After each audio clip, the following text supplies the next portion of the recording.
Os animais precisam de espaços confortáveis protegidos do sol, da chuva e do frio. E os cachorros também precisam de banho pelo menos uma vez ao mês. Ah, e os gatos também.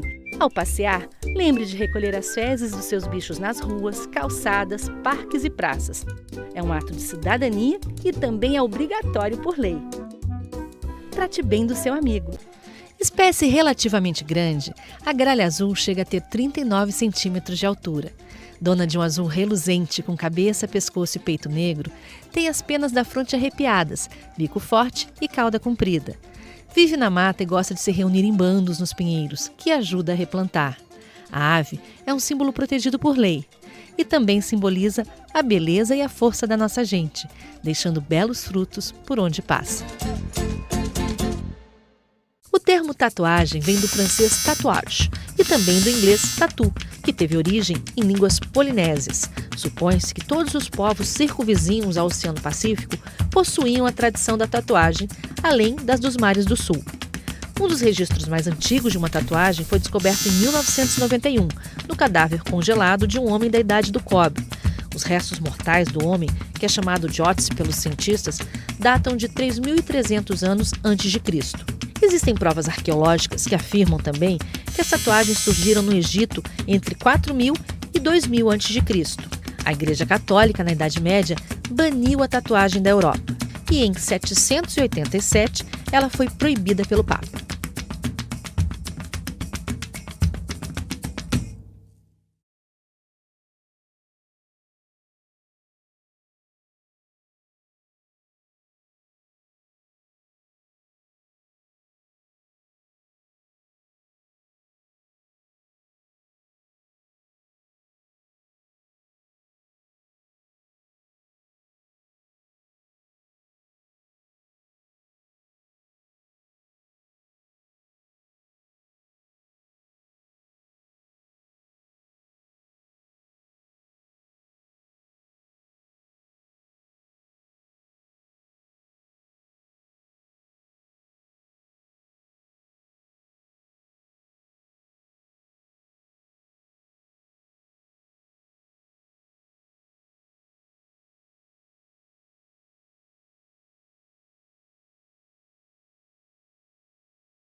César Lattes nasceu Cesare Mansueto Giulio Lattes em 1924, na capital paranaense.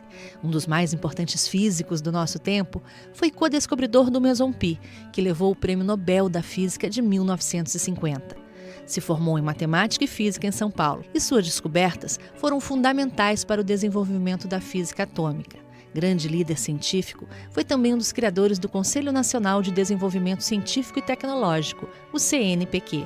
Em homenagem, o CNPq criou a plataforma Lattes, que é a base de dados de currículos e instituições das áreas de ciência e tecnologia. Viajou por muitos países, trabalhando, ensinando e fomentando suas descobertas e novas a outros cientistas. Um ilustre paranaense pouquíssimo conhecido aqui, mas muito respeitado pelo mundo afora. Você sabia que a febre amarela é uma doença infecciosa grave, transmitida também pela picada do mosquito Aedes aegypti? Aquele que transmite a dengue, a zika e a chikungunya? Então, para prevenir as doenças que ele causa, precisamos evitar a sua disseminação. Os mosquitos se reproduzem e crescem na água parada. E a melhor forma de proteção é cuidar para que a proliferação acabe. Além da vacina, é claro. Vamos acabar com esse mosquito?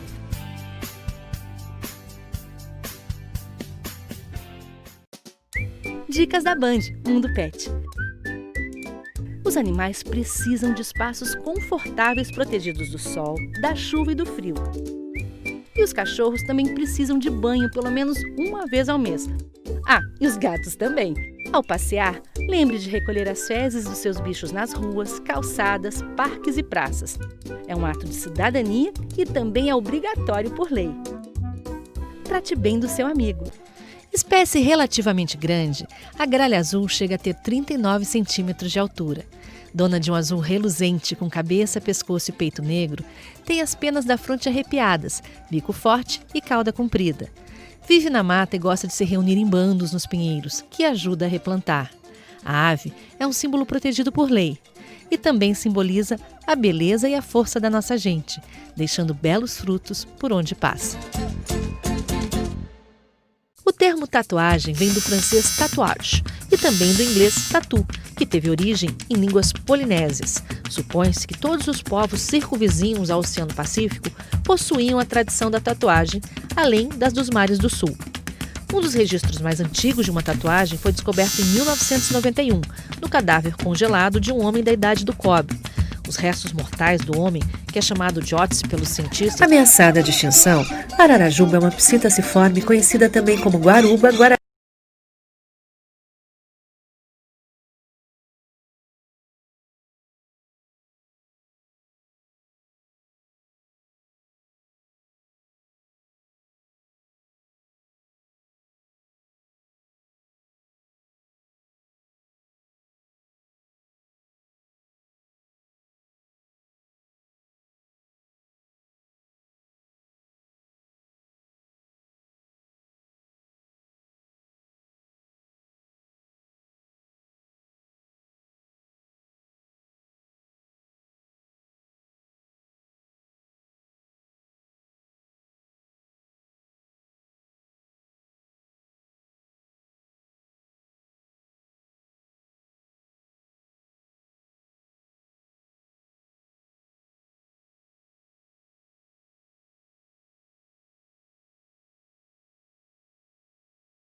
Olá, boa noite, o Jornal do Rio está no ar e vamos aos principais destaques desse sábado. Um menino de 12 anos morre vítima de uma bala perdida na Avenida Brasil. A família reclama de demora no atendimento e a polícia tenta identificar o autor do disparo. O governador em exercício Cláudio Castro testa positivo para a Covid-19. Preço de combustíveis sobe pela terceira vez em 3 semanas e motoristas já sentem a diferença no bolso. E você vai ver também um projeto que é legal para cachorro. O trabalho de um fotógrafo que apoia a adoção de animais. O Jornal do Rio volta em 30 segundos e fique ligado com a gente.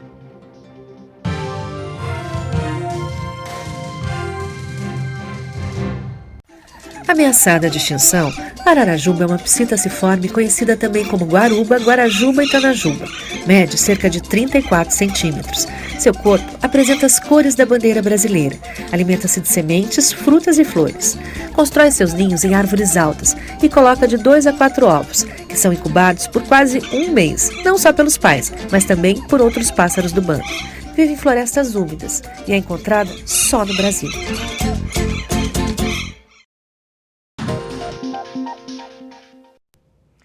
A polícia tenta identificar o autor de um disparo que matou um menino de 12 anos ontem na Avenida Brasil.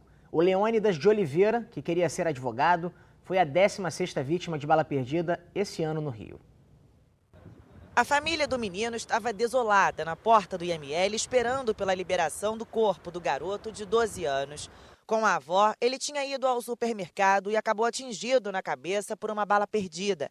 A polícia diz que o projétil veio de um carro de bandidos que passaram atirando na Avenida Brasil, a mais importante da cidade. Ele pediu um salgado para ela deu dinheiro para comprar o salgado e de repente passou um carro, deu um tiro.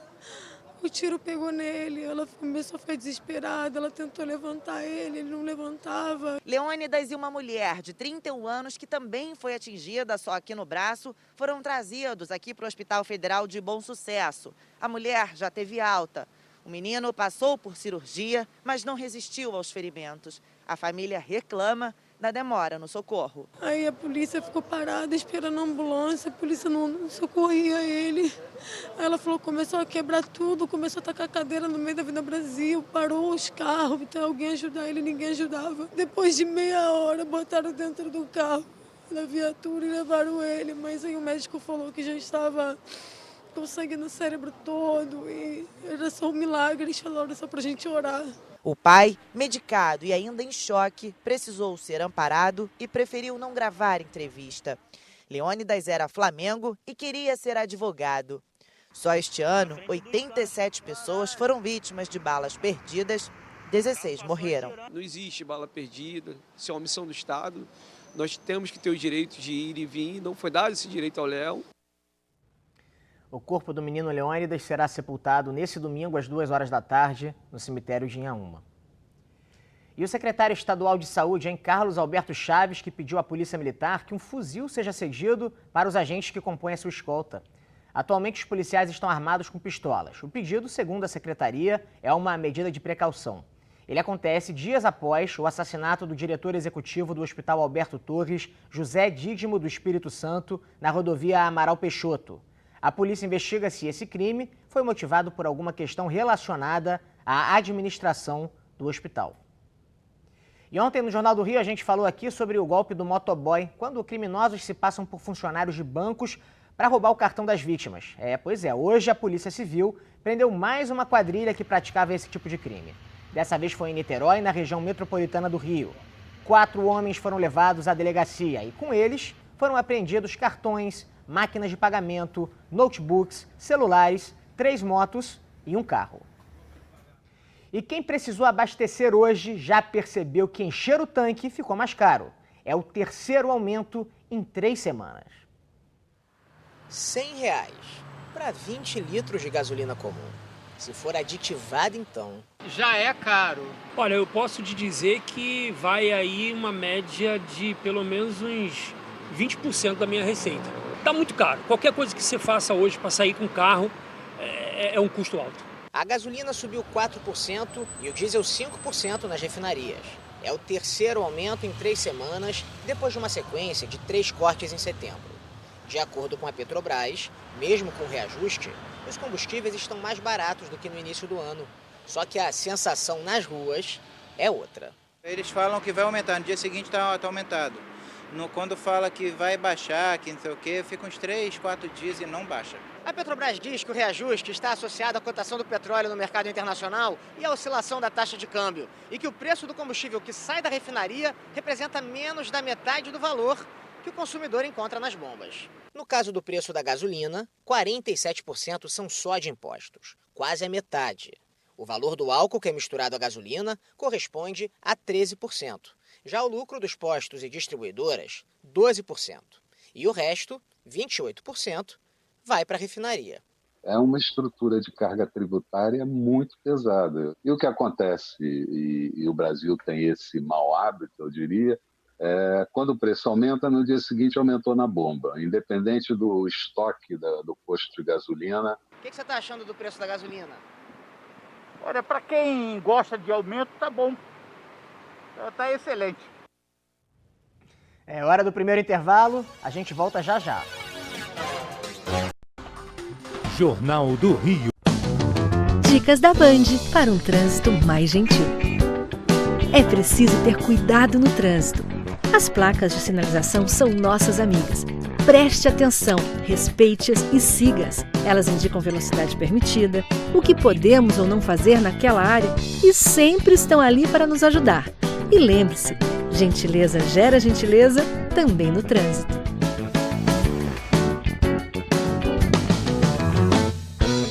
Ajude no combate ao mosquito transmissor da dengue, zika vírus e chikungunya e avise aos órgãos públicos sobre possíveis focos da doença. Sacos plásticos, entulhos acumulados, pneus velhos, cuidem para que garrafas vazias fiquem de cabeça para baixo, evitando que acumule água das chuvas. E coloque areia nos pratinhos das plantas. Caixas d'água, piscina e até mesmo ralos também merecem cuidado e atenção. Vamos acabar com esse mosquito e com as doenças que ele causa. Viajar faz bem. Pegue o mapa, faça a mala e bora se aventurar.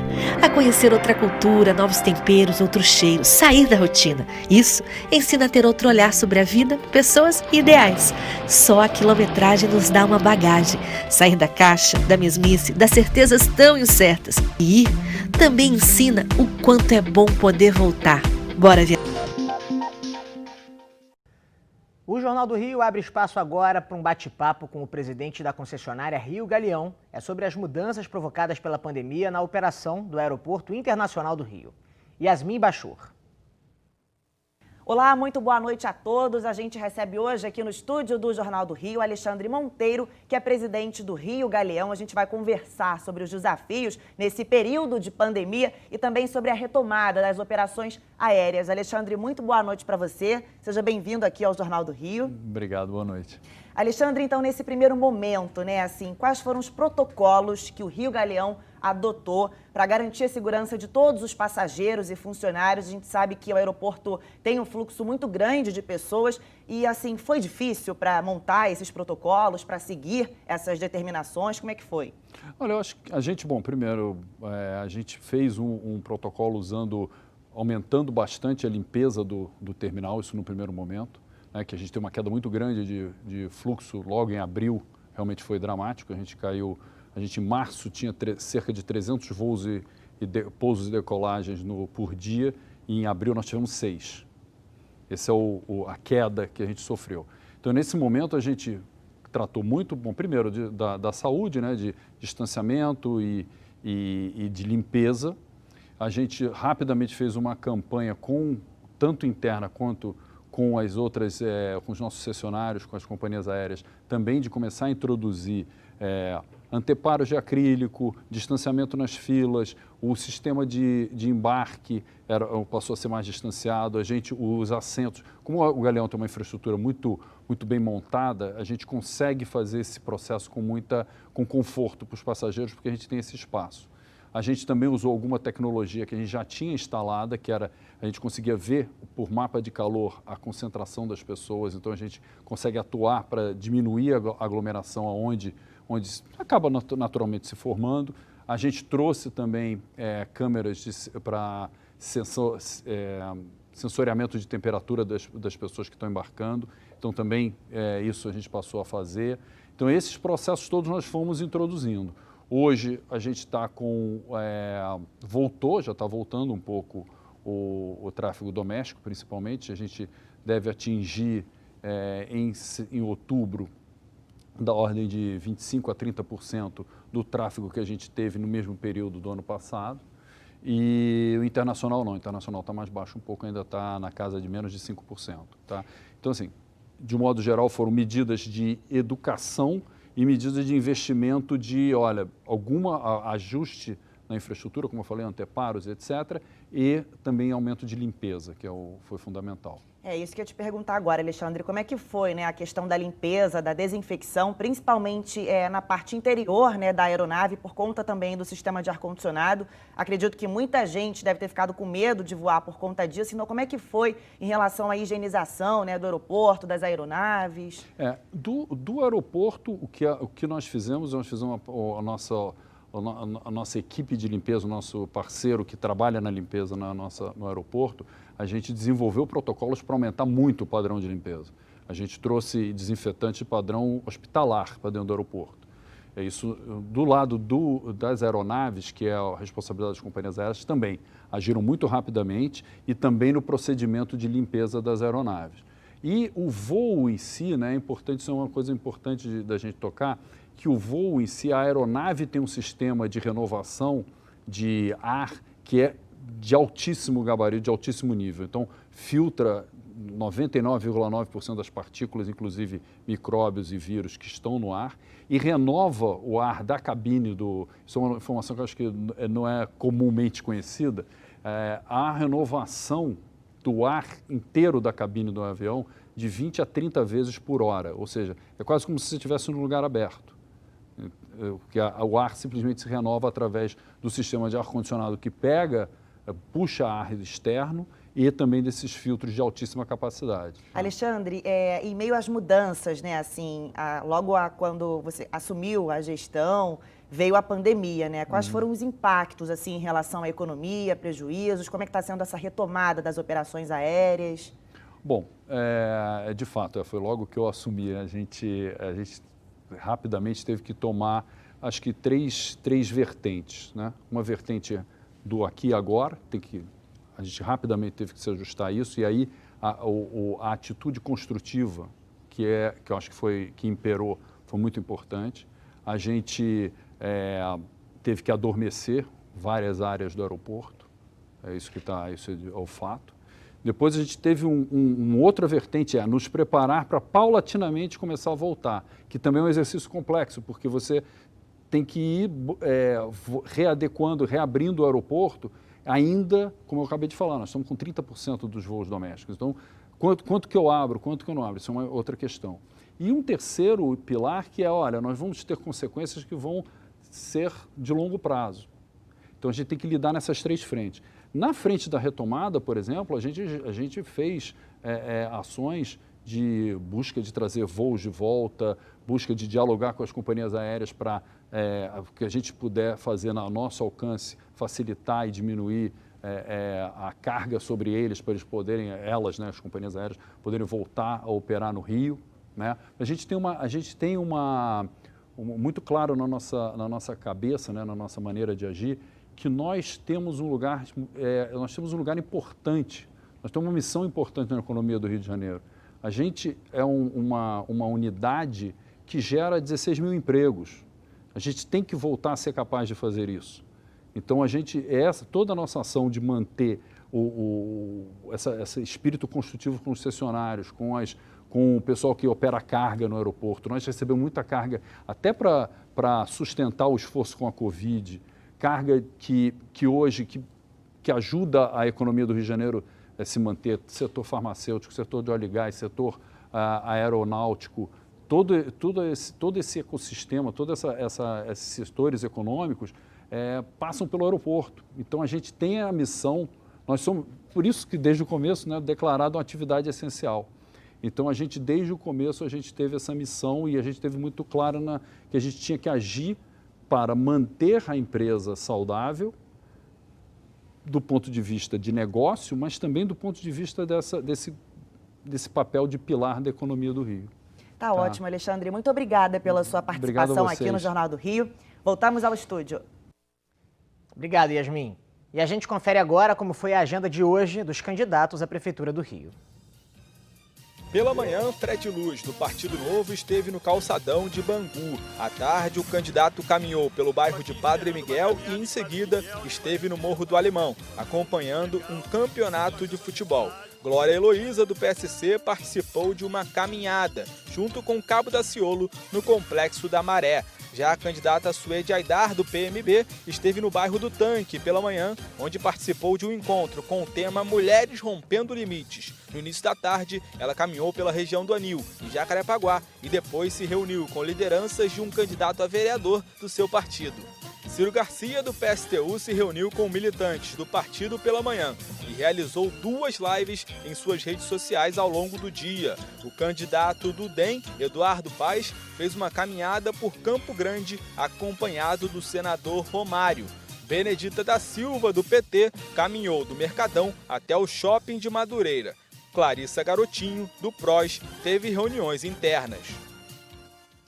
E o governador em exercício Cláudio Castro testou positivo para a Covid-19. Segundo a assessoria de imprensa do governo, Castro passa bem. Ele vai cumprir o isolamento social em seu apartamento na Barra da Tijuca, na zona oeste do Rio, de onde despachará nos próximos dias.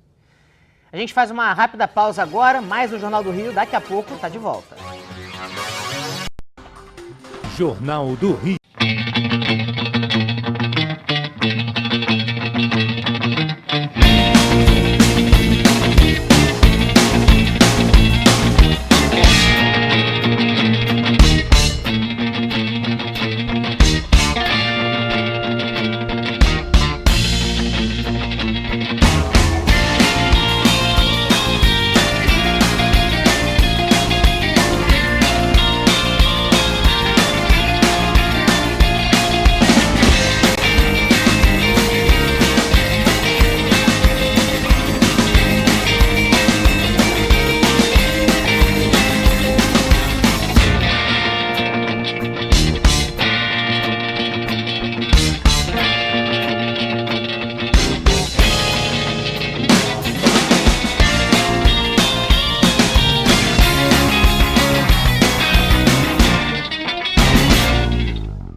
O assunto agora é o impacto da pandemia no setor farmacêutico, em mais uma entrevista especial aqui no Jornal do Rio.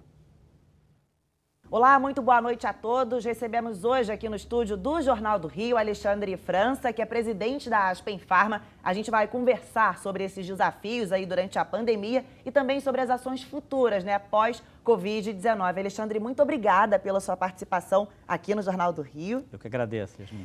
Alexandre, nesse primeiro momento eu te faço uma pergunta, né, assim, quais foram os protocolos, os cuidados que a Aspen Pharma teve que tomar logo no início da pandemia? Esse é o princípio básico que norteou a gente até hoje. Enfim, assim que começaram os sinais de que a pandemia estava chegando no Brasil, né, início de março, primeira quinzena de março, imediatamente a gente começou a estabelecer um plano de segurança e proteção às pessoas, que essa sempre foi a nossa principal preocupação. Vamos tentar garantir primeiro a saúde dos funcionários. Então, já na segunda quinzena de março, todo mundo foi para casa. E a gente estabeleceu como plano B um sistema de rodízio de funcionários, ou seja, 2 times que pudessem trabalhar uma parte em casa e uma parte no escritório, alternando a cada 15 dias. Porém, a pandemia cresceu muito fortemente, foi tudo aquilo que todo mundo já sabe, e a gente acabou mantendo todo mundo em trabalho remoto, em casa, até agora. Na verdade, todo mundo está voltando em sistema, esse famoso sistema rodízio vai ser implementado a partir da semana que vem. E todas as medidas, enfim, no escritório a gente adaptou tudo, distanciamento social, espaçamos as mesas, tem um sentido único, o escritório é num andar, então todo mundo anda numa mão só, máscara, protetores de face, álcool em gel espalhados em tudo quanto é lugar, os banheiros que eram coletivos passaram a receber uma chave e vão ser individuais. Então, como é uma empresa farmacêutica, a gente tem gerentes médicos, né? Isso facilita muito a estabelecer medidas e o tempo inteiro a gente está controlando o que está funcionando, o que pode melhorar. Alexandre, nesse momento de pandemia, né, vocês perceberam assim alguma procura a mais ou excessiva por algum tipo de medicamento? Vocês observaram isso em algum momento? De um modo geral, os medicamentos cresceram como um todo, porque como as pessoas, eu acredito isso, as pessoas estavam em casa, não sabiam quanto tempo iam sair, então aquela farmacinha doméstica, que normalmente é a caixa de sapato, a terceira gaveta do banheiro, todo mundo estocou. Mas teve uma história bem interessante de um medicamento nosso, que é uma passiflora Calman, que começou a crescer muito mais do que a média. E a gente não entendia muito bem por quê. Como assim? Né? Enfim, as pessoas estão em casa, as nossas pessoas, os nossos vendedores não estão indo para as farmácias, não estão indo para os distribuidores. E a gente começou a fazer pesquisa para tentar identificar a causa. E uma delas é bem curiosa. A gente recebeu do grupo do Busca, o Google, de que pela primeira vez durante a pandemia a palavra Deus, que é a campeã de busca, foi superada pela palavra insônia. Né? E como é passiflora, quer dizer, é um medicamento fitoterápico calmante para ansiedade, ajuda a explicar muito isso. Quer dizer, as pessoas estavam ansiosas, estavam com problema para dormir e começaram a buscar soluções paliativas. E o fitoterápico é sempre uma primeira opção. Então, acho que isso foi fantástico. Enfim, uma busca espontânea que superou o campeão de todos, que é Deus, e acabou refletindo no crescimento de toda a categoria do nosso produto. Alexandre, no início da pandemia, né, muita gente ficou preocupada, assim, recorreu a farmácias, tentando, né, pesquisando algum medicamento que pudesse, de alguma forma, reverter a situação, enfim, evitar os sintomas, ou até mesmo se contraísse o vírus, como combatê-lo. Houve algum momento de preocupação, assim, em relação à Aspen Pharma, dessa procura excessiva das pessoas por medicamentos que pudessem reverter essa situação? As pessoas gostam sempre de fórmulas mágicas e como era uma doença desconhecida, uma doença nova, tinha muita especulação, muito boato. A gente ouviu, né? Tem aí vários tipos de medicamentos que as pessoas consideraram como milagrosos ou que funcionavam e efetivamente não existe nada comprovado, né? Ainda tudo é muito passível de estudo. No nosso caso, especificamente, a gente não sofreu isso direto. O que a gente sentiu na pele é porque a gente tem medicamentos que são utilizados na UTI para entubar pacientes, né? São os bloqueadores neuromusculares. E isso sim, claro que a gente sentiu, porque eram medicamentos incríveis, eram medicamentos que tinham uma venda marginal, pequenininha. Para você ter ideia, eu nem lembrava que esses medicamentos existiam, porque eram uma participação muito pequena no nosso portfólio. E, de repente, viraram a joia da coroa, né? Enfim, hospitais particulares, hospitais públicos, governos estaduais, o governo federal buscando desesperado esse medicamento, porque muitas vezes esses medicamentos não são feitos no Brasil, são feitos em algum outro país. E lembra que a pandemia ela foi global. Então a mesma demanda que existia no Brasil existia em outros países. E não dá para atender todo mundo ao mesmo tempo. Essa é a agonia, né? É você ver, a função de uma indústria farmacêutica primordial é salvar vidas, é ajudar. E você vê que você vai ter desafios, talvez não tenha todos os produtos para atender a necessidade do país em que você está, é um pouco difícil, né? É um desafio. Só mais uma pergunta para a gente encerrar em relação a investimentos, né? Em pessoas, produtos, processos. Já é possível a gente falar em ações, investimentos futuros, ou ainda o foco é o momento, né? Não, com certeza. Eu acho que como eu te falei, a gente acredita mesmo que a crise de origem sanitária, se o dever de casa for feito bonitinho, a recuperação vai ser mais rápida. Tanto que muitos índices que às vezes diziam que a recessão seria de 10%, 15%, estão sendo revistos para menos piores, se é que isso é possível. Então, não, a gente está com investimentos, a Aspen vai continuar a investir no Brasil, sem dúvida nenhuma, investir em pessoas, a gente acredita muito. Essa pandemia mostrou, eu chamo um pouco essa pandemia de acelerador de futuro. Coisas que você planejava para alguns anos, muitas empresas tiveram que fazer em 3, 4, 5 meses. Exemplo, digitalização. A gente era uma empresa de muito papel. Olha, eu não assino um papel tem 3 meses, né? Tudo digital. Então, a gente está investindo muito em tecnologia e capacitando as pessoas para se adaptar a esse novo momento, né? A gente precisa ter em mente de que o mundo econômico, ou o mundo como um todo, de antes de pandemia, não vai voltar mais. Não existe a menor possibilidade. Como ele vai ser, a gente vai descobrir ainda, a gente vai se adaptar. E é assim que a humanidade evolui, se adaptando. Mas, sem dúvida nenhuma, eu acho que é um papel social e econômico das empresas preparar as suas pessoas para esse novo mundo da melhor maneira. Alexandre, muito obrigada pela sua participação aqui no Jornal do Rio. Voltamos ao estúdio. Ótima entrevista, obrigado, Yasmin. Agora é hora do futebol, porque hoje foi dia de clássico carioca pelo Campeonato Brasileiro. Vasco e Flamengo se enfrentaram em São Januário e a partida acabou ainda há pouco. Vamos ver como é que foi? Olha só. Vasco saiu na frente no primeiro tempo, o Caio Tenório fez a jogada e serviu o Thales Magno, que só empurrou para o gol. Mas, aí a comemoração do Thales. Na segunda etapa, o Diego cobrou falta e o Léo Pereira, de cabeça, empatou. Gol do Flamengo. A virada veio com o Bruno Henrique. Ele foi lançado na frente, o Fernando Miguel não conseguiu cortar e o atacante rubro-negro marcou. O Cruz Maltino, no finalzinho, ainda teve um gol do Cano, que foi anulado por causa de impedimento. Placar final, Flamengo 2, Vasco 1. E amanhã o Fluminense recebe o Bahia no Maracanã. Já o Botafogo encara o Sport na Ilha do Retiro, no Recife. E a iniciativa de um fotógrafo carioca está ajudando ONGs que cuidam de animais abandonados. As fotos dele ajudam na divulgação e impulsionam as adoções. Olha esse estilo! E a alegria deste vira-lata com um lenço no pescoço.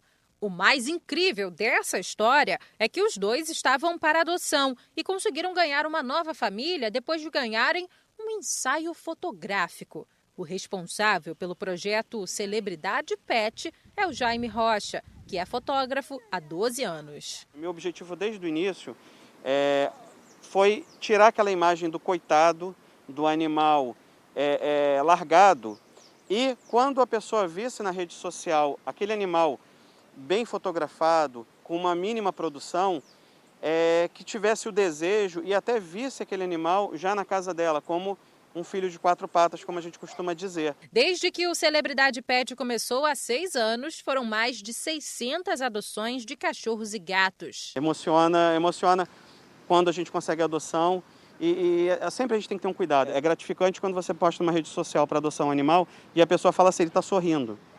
Esse é um grande objetivo que eu tenho nas fotos. Adotar um bichinho nesse período de pandemia foi uma saída encontrada por muitas pessoas que se sentiram sozinhas com o isolamento social. E o projeto de fotografar animais abandonados ajuda nesse processo. E, infelizmente, na pandemia, a gente ficou praticamente 4, 5 meses sem fazer campanha. Agora, recentemente, a gente voltou a fazer a campanha. E a importância dessas fotografias, principalmente na mão de um fotógrafo como o Jaime, é o diferencial, né? Assim, É muito importante para os bichinhos, que a foto fica linda, né? Maravilhosa, totalmente diferente da foto que a gente tira no celular, né? Ele tem todo aquele clique especial, né? Esses cachorrinhos aqui já estão prontos para serem adotados.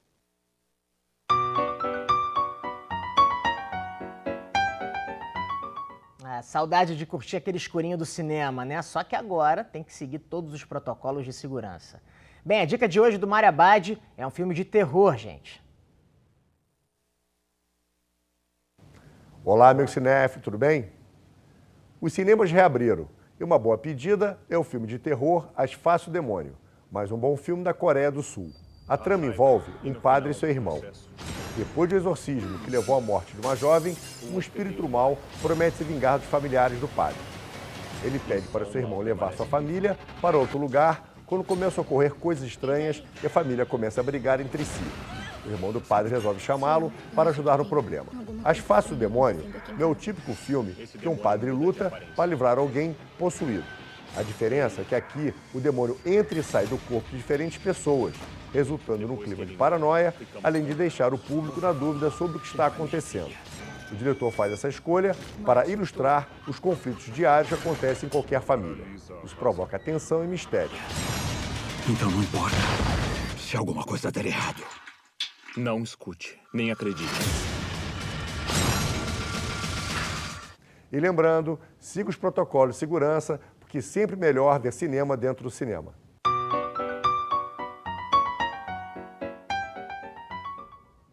E a gente encerra por aqui. O Jornal do Rio volta na segunda-feira, às 10 para as 7 da noite. Uma ótima noite para você.